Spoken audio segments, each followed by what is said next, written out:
Hello everyone, I'm Mojtaba and welcome to another episode of A Sip of Chemistry. This episode is dedicated to Mark Conradi, who is currently an Emeritus Professor of Physics at Washington University in St. Louis. He also works as a scientist in the ABQMR company based in Albuquerque, a group I'll tell you more about shortly. Over the past few decades, his main idea has been simple: make NMR and MRI work outside perfect lab conditions. That means doing experiments at low magnetic field, high pressure, or low temperature setups. To do this, he has built several custom probes and developed various methods that gives good data in these tough conditions. Currently, he is using decades of experience to solve problems as a scientist in ABQMR. This is the expertise of ABQMR team, unusual application of magnetic resonance. They do experiments in the field like imaging the plant roots. It's interesting, isn't it? By the way, he gave a talk on NMR hardware at the Global NMR discussion meetings, which is available on their YouTube channel. You can find the link in this description. Without further ado, I invite you to watch my interview with Professor Mark Conradi.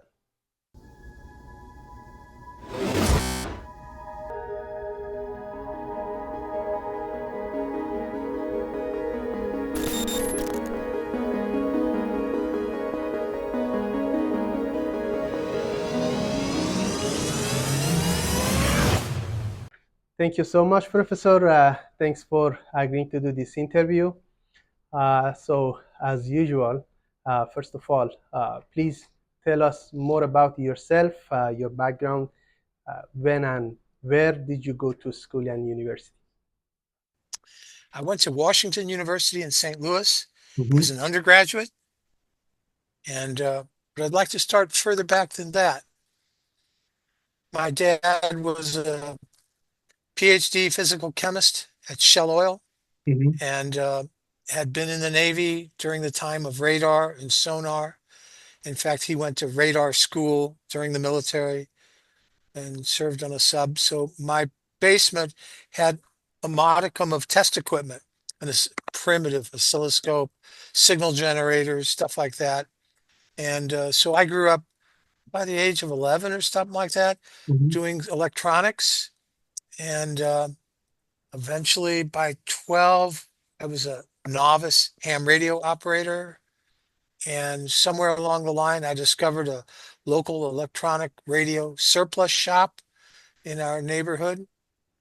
I think that was important because the neighborhood wasn't like modern suburban America. It was a little bit more urban. So there were businesses, within bicycling distance. Yeah. And the guys at the surplus shop taught me a lot about radio. And um,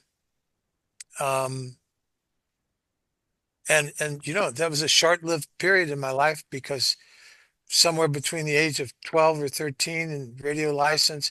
By the time I was 17, mm, mm, other things got in the way.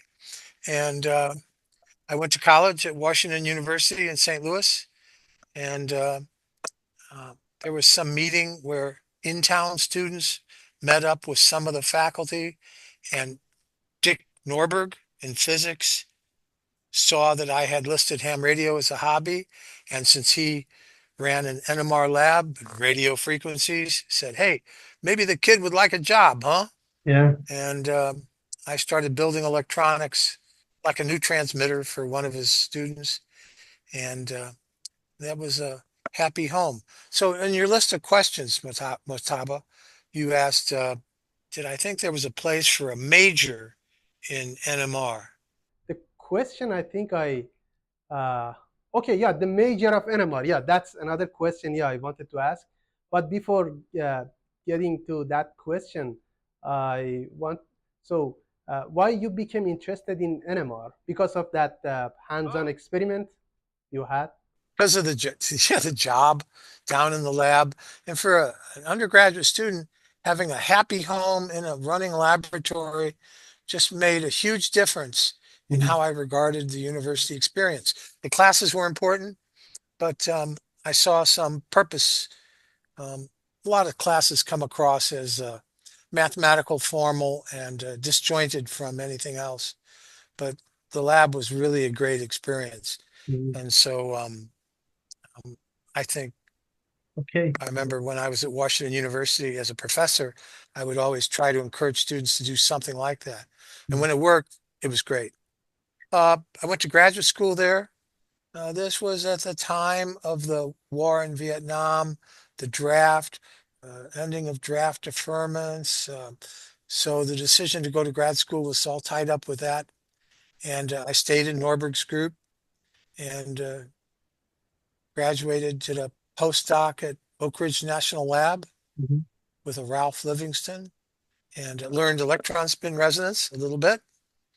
And it was fun. And from there, I went to a assistant professor position at College of William and Mary, Mhm. where John Sost had been and left. I was taking his position. And when I left, Gina Hotzen in the field took the position. And eventually, Robert Vold was there as well.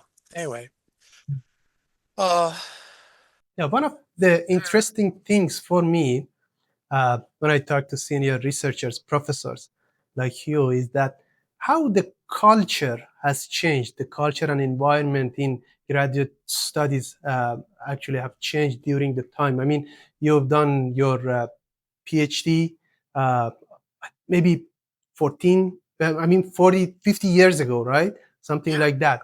So, how has it changed the environment in the relationship between the profs and the students and all these things? I want to see this aspect of actually the development, the change, because this kind of conversations, I think it's something like oral history, and I would love to know about that era and the change.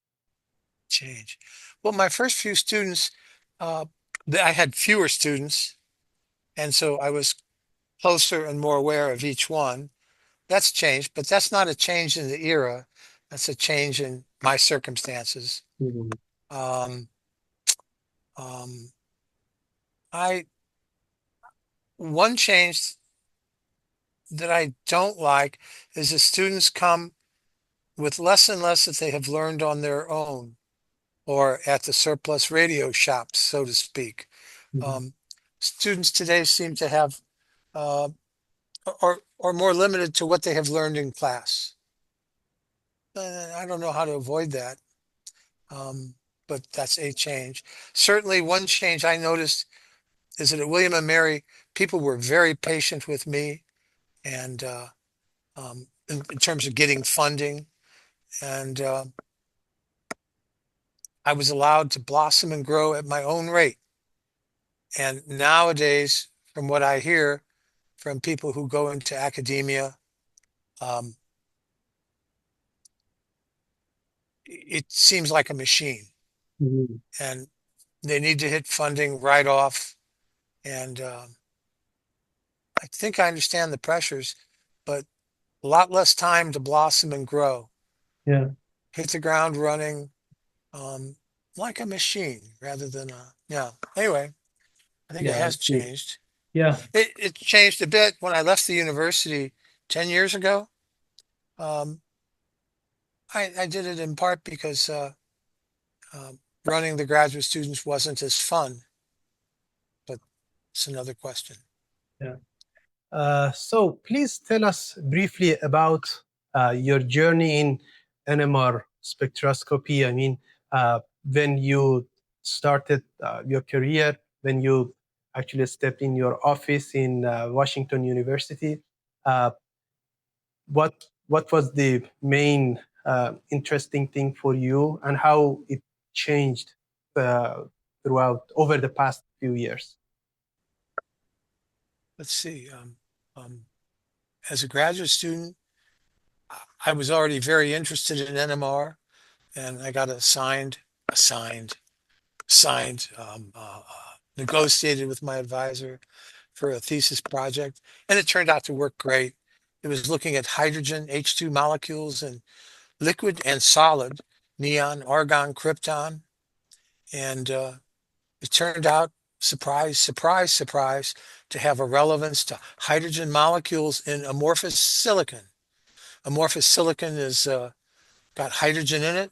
And at the time, it was thought that all the hydrogens were tying up dangling bonds on the silicon. Amorphous silicon has a lot of four coordinate silicons, but some threes and fives. And so there's dangling bonds. But there's also a fair amount of H2 molecules in the stuff. And we were able to show that. And that was a big hit. That was fun. Um, I enjoyed hardware from the get-go. Norberg's lab was a mishmash of different labs and magnets and spectrometers that were all homemade at various levels of sophistication. And so I was early on had an interest in hardware, still do. I Mhm. guess my job here at ABQMR is I'm supposed to be the old man that knows some NMR and also hardware. So hardware is a big deal. It's more and more rare to find people who come from their graduate studies who have had real hardware experience. The temptation now is, excuse me, to have store-bought hardware, and if anything goes wrong and you can't diagnose it quickly, call in the experts. And so, yeah, that's a big change. Not in the relationship of the student to the professor, but the student to the field. Mhm. And, I remember once upon a time, the Gordon Conference in magnetic resonance would meet every 2 years and it would alternate physics chairman, chemistry chairman, physics chairman, chemistry chairman. And eventually the field had changed in its emphasis so that it was rare to find physics chairman. I was a weirdo. I was a physics chairman once, but it was hard to find people who had both. And just anecdotally from people I know who have hardware skills and are physics oriented, they say it's hard to find postdocs who have experience with hardware. Yeah, it's one thing that changed. Yeah. So yeah, you mentioned that one of your expertise and favorite things is instrumentation, the engineering behind the magnets. So how has it changed? I mean, since the invention of NMR, since it was born, the first magnetic resonance spectroscopy magnet, I mean, the first machine. Since then, how the instrumentation has changed. It would be nice. I think you are the most eligible person who now who could actually explain the advancement in engineering and how it has helped answering questions. Yeah, gosh, years and years ago, it was very common for all NMR people to have homemade, right? There were variant HR60s out there, but that was for the chemistry crowd. Um, it's changed a lot. So Norberg's equipment, none of it was computerized when I got there, and it got computerized thereafter. That's been a huge deal. The advent of Fourier transform NMR, that's been a big deal, recognized by Nobel Prize. Um, it's smaller, easier now. So we have a project in which we've developed a little spectrometer that's based on a software-defined radio. It's a box about this size, Mhm. 3 inches by 4 inches, and uh, all it's a radio receiver, transmitter, digitizer. You hook it up to a preamplifier, a power amp. We use a 1 watt power amp. That's small. The power amp's about this big, right? And um, and a transmit receive switch. That's it. That and a magnet, and off you go to the races. That's brand new. Um, an expert in that field, of course, is Carl Michael at UBC Physics again, and that's been just a revolution in how easy, cheap, and simple and small you can make an NMR spectrometer. The magnets, gosh, when I was a student, the magnets all seemed to be 12-inch iron core electromagnets with a 2 to 3 inch gap. And here at ABQMR, we're a very old-fashioned shop. We have a 4-inch gap permanent magnet, 0.26 Tesla, 11 megahertz. We have a 41 megahertz, I'm sorry, 43 megahertz, 1 Tesla magnet with a 3-inch gap. But they're permanent magnets. And that's a wonderful advance. No power supplies to worry with, no water cooling. It's been a big, big change. And of course, in chemistry, the high fields, 500s, 600s, um, has revolutionized what you can do. So maybe it's appropriate I talk about when I left Washington U, I came here to Albuquerque and joined this company, ABQMR. This is a company that was founded and is still owned by Aichi Fukushima. Yeah. So Fukushima has if a textbook. Hmm? yeah, if you don't mind, I would love to ask about ABQMR, but there are a few more questions since we are talking about NMR. If you don't mind, I would love to ask. Then we move to ABQMR and see what's happening over there and see this story. So, is there any specific uh, problem you remember back? You date back. You were doing your PhD study. There was a specific question, and you wanted to answer it using that old machine. You couldn't, but these days you think that actually you can come up with a better answer using the new instrumentation. Is there any specific? Well, everybody talks about things where you would have to hammer away for months signal averaging. And if you had a factor of 10 in raw signal to noise improvement, mostly by going to higher field, um, that give you a factor of 100 faster. Turn that month into a fraction of a day. Yeah, people know these problems. Um, are there any problems that could be done then that can't be done now? No, I don't think so. Um, but what has to be talked about is how much easier many things are. Um, you have pulse sequence generators that can literally do whatever you specify. And those weren't always available. Um, Yeah. and one of the things that's changed is it's maybe getting into what we do here, is that you can do NMR in places that aren't laboratories. So we had a project that was doing earth field NMR to detect oil that had spilled from a production operation imagined to be in Arctic ice. Our masters at ExxonMobil were dealing with the Russians and wanted to produce oil from their near shore Arctic ice covered waters. And they worried about, because this was the time of the BP Horizon disaster in the Gulf of Mexico. Um, it was called the Gulf of Mexico in those days. And anyway, they were worried about, well, what do we do if we get a oil leak? I mean, hell, the oil won't even come up and be on the surface. Mhm. We won't be able to see it because it's ice covered. So they looked at a lot of different things and ended up choosing Earth Field NMR. And the ability to have equipment flying in the helicopter and a coil hanging 100 feet below the helicopter, a 20-foot diameter coil that Mhm. was doing Earth Field NMR, detecting the oil on top of the seawater below the sea ice. Yeah, that's an application Yeah, that doesn't fit in a laboratory. that's Um, interesting. yeah, So, we like those applications. yeah.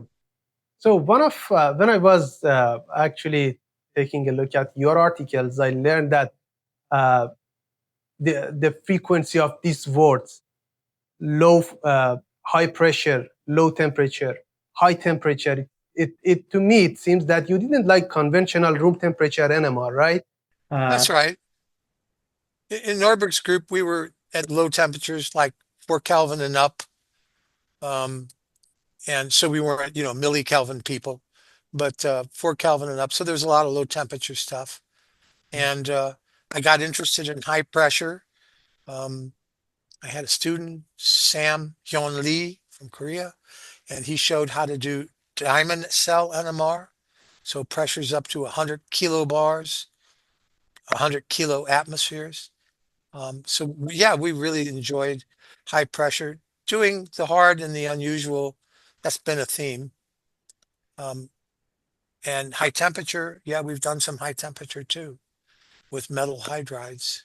so for high temperature, we have the laser here. I think I've not done it, but I've seen the hardwares, the equipments, a specific type of probes. How about the high pressure? Did you make the probe, or you actually just bought it? How is it Oh, an you can just no, in-feature? there's no way to buy it. So you made it. Yeah. Um, so depending on what pressure, things look a lot different. Mm, So at the highest pressures, the sample is squeezed between the tips of two diamonds in opposition. Like they're diamonds the same as some women wear on their fingers as engagement rings that mhm, are called brilliant cut that go down to a point. The point is, quote, knocked off to make a little flat, maybe a millimeter or less, and mhm, that's called a cullet. And the sample is squeezed between the cullets of two diamonds in opposition with a force as much as the weight of a small car. And the sample is enclosed by a girdle or a gasket, mhm, and the diamond bites on the gasket to keep it from squirting out. And the diamond also pressurizes the sample. That's the highest pressure technique. And other people have taken that and run with it. I think about Jürgen Haase in Germany and Ike Silvera at Harvard, um, Jeff So, Yarger mhm, at, at Arizona State, I believe. But you can also do things where you use liquid pressure agents. And this is more traditional design. Jerry Jonas was the leader by far in doing that kind of thing. mhm, And you can also use helium gas as maybe the most innocuous pressurizing agent, with the warning that gas has, when it's at pressure, has a lot of stored energy. And so if you get a rupture, the gas expands and expands and expands, and the pieces fly off at dangerous velocities. yeah, Um, yeah, so one has to be careful. yeah, interesting. And when did you make your first probe? And what were the As a challenges? graduate student, it seemed like at the time all of Norberg's students made or modified the previous student's probe. I was doing a project that wasn't a direct carryover from the student before. In a sense, there wasn't a student before in what I was doing, so I made a probe, and yeah, it was at low temperatures. The pressures were modest. Mhm. So why did you make it? I mean, you wanted the purpose was learning, or it was a homemade specific probe. It was a homemade specific probe. You couldn't buy them. Uh, Mhm, the market, you know, uh, it tends to revolve around what lots of people do, because then you have lots of sales to recapture your engineering investment. mhm, And so if you're somebody going with liquid neon or argon and you're going to bubble hydrogen through it and you're going to do this at 80 Kelvin or something like that, well, and go down to 4 Kelvin when you're done, there's no market in that. And um, I guess you can find people who do make one of a kind probe. I'm thinking here of David Doty in South Carolina, who likes to make one of a kind things, but he really likes to make more than one, mhm. because then there's a way to recoup your effort, or the cost of your effort. So yeah, in our case, it was necessity, and I enjoyed it. Yeah. I think it helps a lot when you make it, when you learn about the electronics, the engineering. Actually, it helps a lot to understand the process involved in NMR spectroscopy. It's a Oh, good. you bet. The other day, I was thinking that is it possible to develop, to propose a major for NMR spectroscopy? I think it's very well mature. It should be more than 70, 80 years, right? Since it was invented. So is it possible to, uh, first of all, why don't we have a major for NMR spectroscopy at And do you graduate mean an level? undergraduate major? Undergrad or maybe graduate level. Undergrad, I think there is a possibility. The instrumentation, the physics, chemistry, everything behind it. I think it's possible to propose a 4 year undergrad program, isn't it? Well, for graduate school, I think they already exist because Okay. people do what you were doing. You're Mm. working for Croker, Yes. and he's immersed you in NMR, I expect, and and sometimes people at places like that will teach a course in NMR Mhm. or two, and so you know you're even though your degree will, I guess, say chemistry, Yeah. it was also a degree in NMR. Yeah, I agree. That's true. But how about the very detailed and I mean comprehensive major? I don't know. Maybe it's not worth it. I don't know. Maybe it's hard to find all kind of experts in this field to actually teach the grad students. Maybe. I've had undergrads who have sat in on my NMR course, Mhm. um, and the really bright ones do well. But when I think of them, for the most part, they have gone on eventually and done other things. And so, um, having a physics degree in their case, Mhm. or a chemistry degree in the case of students from Sophia Hayes' group in chemistry, having that physics or chemistry degree lets them expand out and do other things, which many of them end up doing. Mhm. And if it was a strictly NMR degree, um, what they learned could be applied to other fields. Yeah. But I kind of liked the way that our undergraduates had it. They would learn mechanics and electromagnetism and quantum mechanics and statistical mechanics, thermodynamics, and apply what they learned to whatever they're doing. And Mhm. while that was NMR, that was great. And they went off and did other things instead. Yeah. I don't regard it as a front to me, or a shortcoming that they went off and did other things. Which courses you taught during your career? I mean, as a professor. I really liked electromagnetism. Mhm. You mentioned to me that you saw that paper in JMR Open about the physics of magnetic fields. And as you said, oh yeah, that physics is very well known, but Yeah. not by everybody. And in particular, many NMR types have chemistry backgrounds and don't learn electromagnetism. There is no course in the chemistry typical curriculum that teaches them electromagnetism. Oh, they learn how to calculate an electric dipole moment, but that's about it. And they learn a few simple rules about precessing spins, torque mu cross B. Uh, but I thought, well, um, maybe I could summarize it in one paper to make it more accessible to your average chemistry student who's doing NMR, who's interested in Yeah. magnets, but doesn't have the formal background and doesn't have the time to take time off and take a year-long course in electromagnetism. Well, anyway, I like teaching electromagnetism, quantum mechanics, and thermodynamics and stat mech. That was just beautiful stuff. Yeah. And and like most physicists, I had the ego to think that the way I was doing it was maybe more suited to the student than the next way. Yeah. The other thing I wanted to know is the ABQMR. So first of all, what does it stand for? Albuquerque, the town in New Mexico, Mm. ABQ, Albuquerque, it's our Oh. standard abbreviation, MagRes. And um, It's a company founded by Aichi Fukushima. Mm-hmm. Is really devoted to weirdo applications of magrez.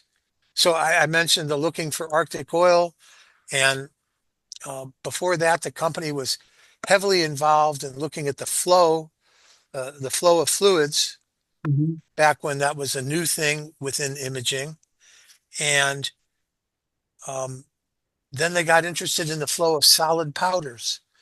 And they point out how many flowing solid powders there are in our lives, like grain in large quantities and coal, it's just all kinds of things, flowing powders.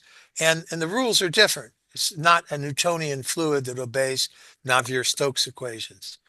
Um, and the problem you can imagine if you're looking at a flowing fluid, a flowing powder of solid, is nothing has a very long T2. And it's hard to image when T2 is short, really hard. Mm-hmm. And so what they stumbled upon or came upon, I should give them their credit, what they came upon was that seeds, like mustard seeds, have a lot of oil inside of them. So to the outside world, they look and act like hard beads, Mm-hmm. but they've got this long T2 signal inside of them that gets carried along for the ride. So they started imaging flowing powders of mustard seeds and other seeds, and eventually found companies to make plastic beads filled with oil. So they were all nice and round and uniform. So that was a weird application. Yeah. And oh my, what else have we done? Yeah, I've seen a wide range of applications. The roots for plants, something like that. Yeah. It's awfully trivial in the sense that you just can't see through the ground, through the dirt, to see the roots, but an NMR can. And so we've done that both in the field where the magnet was a hole was dug for it and the magnet was lowered into the ground around the plant roots and imaged, to greenhouse work where the plant is brought to the magnet. It looks a little bit more laboratory like. The plant is brought in a pot to the magnet and you image that way. Um, and then lately we've been looking at uranium. Uranium is enriched both to increase its utility, enriched in U-235, the fissionable isotope, and it's done that both for power plants and for weapons. And uh, there's a interest throughout the world in monitoring, inspecting these enrichment plants, and there are various ways to determine the uranium-235 content of the stream, but always the fluid is uranium hexafluoride, UF6, either low pressure gas, or you can heat it up and get liquid. Um, and so we're working on a way to determine the uranium enrichment of UF6 gas sampled off of inspection ports that are standard throughout typical enrichment cascades of centrifuges. So, That's a how- different application. yeah, yeah, I see. So, in addition to these applications, what are the other services you provide? I mean, you fix probes, right? Uh, Not very often. mm, Uh, we have a customer who wants to do, uh, who normally does MR imaging in a medical arrangement. He's a specialist in cardiac MRI mhm, and wants to explore stuff outside of the expensive world of $800 an hour MRI machines, where you could do screening by looking with one-sided magnets or smaller magnets with big gaps, learning how to handle the inhomogeneity of the field, because small magnets tend to be inhomogeneous magnets. So we have that. Well, we have that as a customer and collaborator right now. We do make systems. So this customer who's medically oriented and wants his own little portable MR, we're making him a software defined radio in a shoebox. mhm. I'm sure we'll put it in a nicer box, but it would all fit. in a shoebox, Yeah. and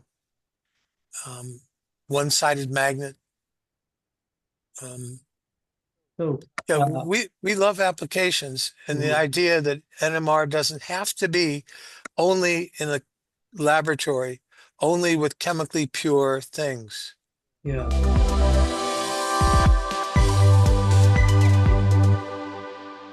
I would like to actually go to beyond the lab and ask a few questions about the personal aspects of your life. So, what do you do in your spare time? Oh gosh, I still enjoy radio. Mhm, I enjoy being a loving husband to my wife. I just got a visit from my older son and his new wife of a year, and on their way from New York City to mhm, San Diego County, California. I like to ride bike, and I guess I also enjoy working hard. mhm. Um, So, uh, what was your actually dream job when you were a kid? oh, let's see. When I was 13 or so, I worked at their surplus radio store, Hmm. and eventually I got a job at a more ordinary electronics store or warehouse that was, as far as I was concerned, a lot of the same stuff, newer and much more expensive. And they have subsequently, both of those outfits have subsequently gone out of business. Hmm. The surplus shop because of COVID and all the shutdowns. Um, I washed dishes. That was a more ordinary job at an Italian restaurant, sort of in my last year of high school or something like that, and between high school and college. And then I was working in the lab. And I guess once I started college, there were no more jobs for me, just research labs, Hmm. building stuff, making measurements. What was your dream job? What you wanted to do when you were a kid? What was your dream? Oh, you mean when I was a little kid? Yeah, yeah. Did I go to the military recruiter and imagine myself joining the Navy or Marines? Hmm. Sure. But I was a little kid. Little kids do stuff like that. Yeah, of course. Um, um, hmm, And uh, uh, did I have a dream job? You know, it's interesting. I met undergraduate students in my role as a faculty advisor, mhm, and these were freshman advisees. So in many cases, having no connection to physics. And I'd ask them, uh, do you do you have an idea what courses you want to take?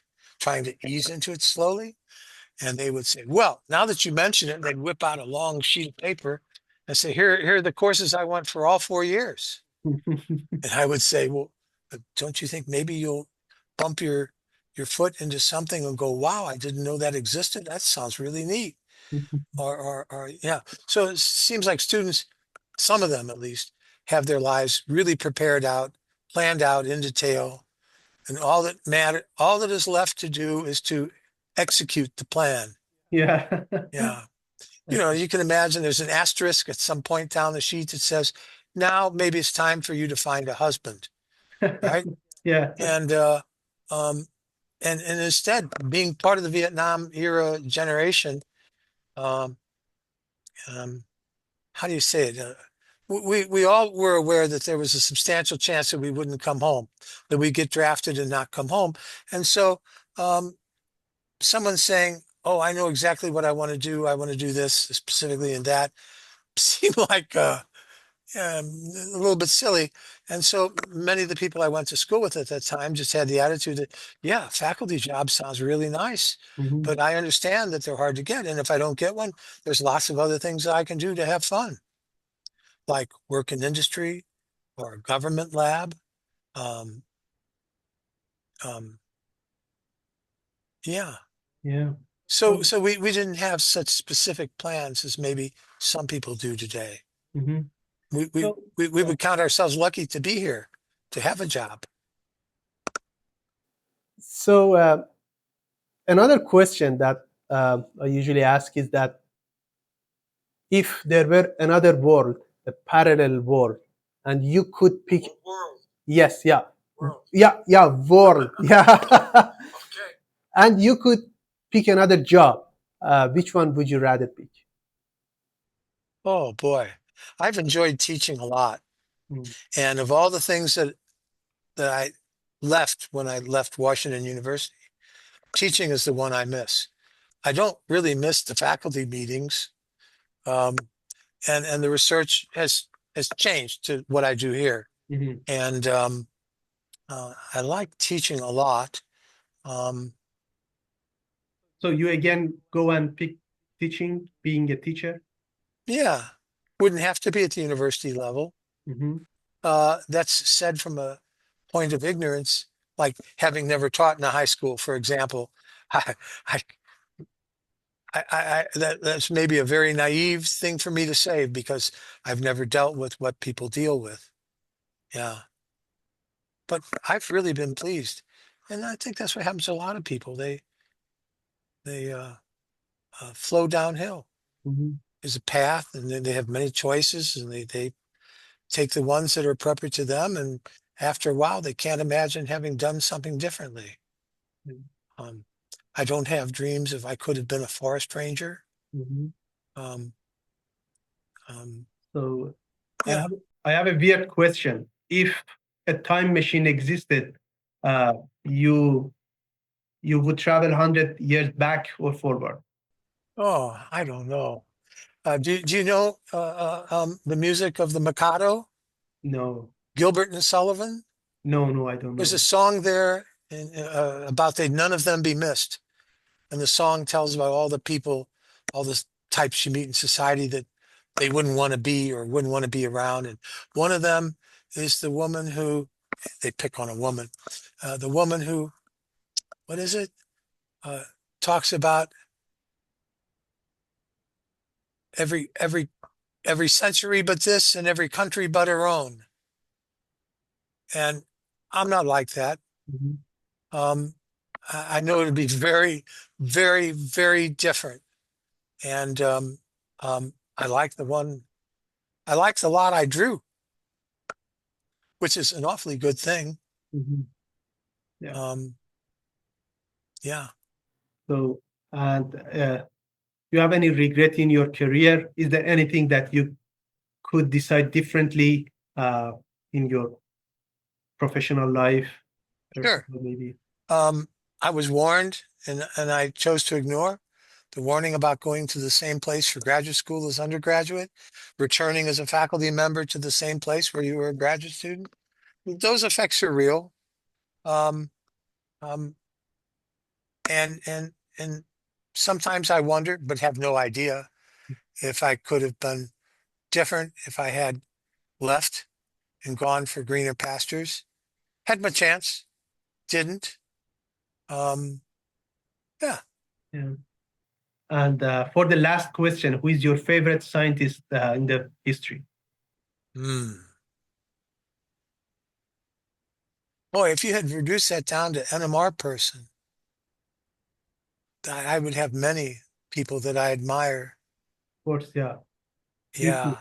from Like anyone. like Wes Anderson did hardware at Varian Mhm. and um, just a really bright guy. Jean Genet, who was a really bright guy and also a hell of a mountain climber. Um, yeah, Yeah, I'm sure there are others. yeah. But maybe I think that way. Not I think that they're great scientists that because of, but rather I think of them because they're closer to what I did and know. Whereas if somebody says I admire Albert Einstein, aside from what we learn in school textbooks, what do I really know about Al Einstein, huh? Mhm. Thank you so much, Professor. Okay, Thanks thank for you. yeah, thanks for your time, and have a good day. You too. Enjoy.